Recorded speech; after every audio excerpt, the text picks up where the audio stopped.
Donna Bush with your CIG-TV News Brief, your weather forecast, as well as the community headlines. Minister for Home Affairs, the Honorable Tara Rivers, was amongst the invited guests at the reopening of the Cayman Islands Redcross Hurricane Shelter and headquarters, including the popular thrift shop on Wednesday. Red Cross Chairman Doug Moffat and Director of the organization John Doe Obi also gave remarks and briefed attendees. The much-needed renovations, including the strengthening of the roof, installing better installation, and a number of other improvements which were necessary to bring the building in line with our robust building code. With the successful completion of this project, the shelter is now a flagship emergency relief center for the local area and certainly will provide the community with a benefit for many years to come. Now, attendees included officials, staff, and volunteers who were all given a tour of the newly renovated facility. The renovation was started 2 years ago. Well, the results of the latest civil service engagement survey was released at a senior leadership conference on Thursday. The highlights of the report were shared with those in attendance. Meantime, keynote speaker Nigel Resner, an animated and dynamic personality, talked to government workers about how to go from good to great and great to phenomenal. So the three big takeaways for the civil servants are to be in the room, to be present. So right now as I'm talking to you, you are the only woman in my life because you're here. Second thing is to be passionate. So why wouldn't you want to be passionate and give everything you've got? I would hate when I came off stage for someone to say, I didn't think he gave it all he had. And the third thing is to become an effective zookeeper, which is to manage the people in your teams, feed them the food they want, not the food that I want. So I'm big into chocolate bananas. If you give me chocolate bananas, I'm phenomenal. But if you give me fresh meat and sushi, which I hate, it may be more expensive, but I don't want it. So when I come back in November, the program is called One Step Beyond. We're going to start with what were your excuses, what stopped you, and probably the answer was you.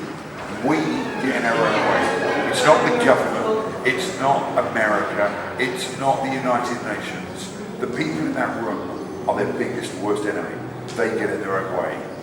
Mr. Reisner shared his techniques and tools to help civil servants break through certain types of boundaries, while Deputy Governor and leader of the Civil Service, the Honorable Franz Manderson, shared his thoughts on the first leadership training in 2020. So it's so easy to complain, to blame others, but you take the responsibility. You know what you have to do, now do it.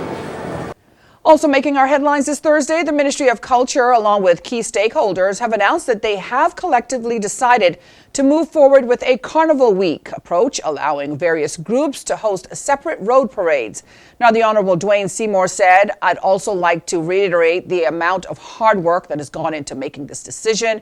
We've sat through many hours of meetings with the purpose of discussing decisions about how Cayman Carnival could best model the successes of regional partners in hosting a unified carnival and creating an experience second to none.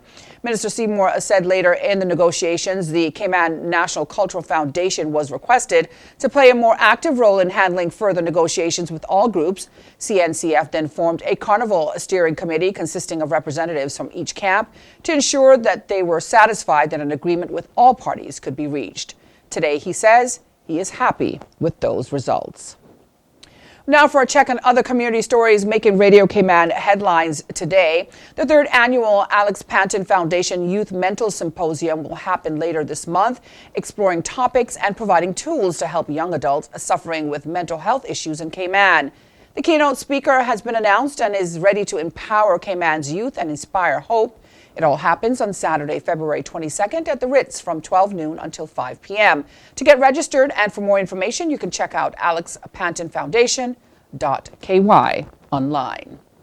And for more on this and other Radio Cayman stories, you can go online to radiocayman.gov.ky. Turning now to the forecast from the Cayman Islands National Weather Service. Moderate easterly winds and seas will continue across the Cayman area for the next 24 hours in association with a high-pressure system in the western Atlantic Ocean.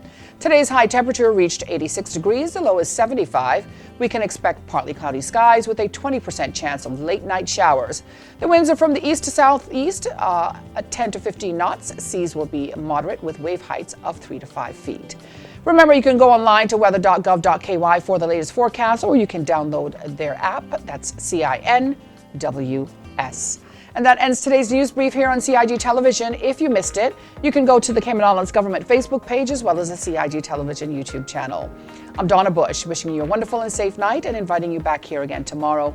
Until then, bye-bye for now.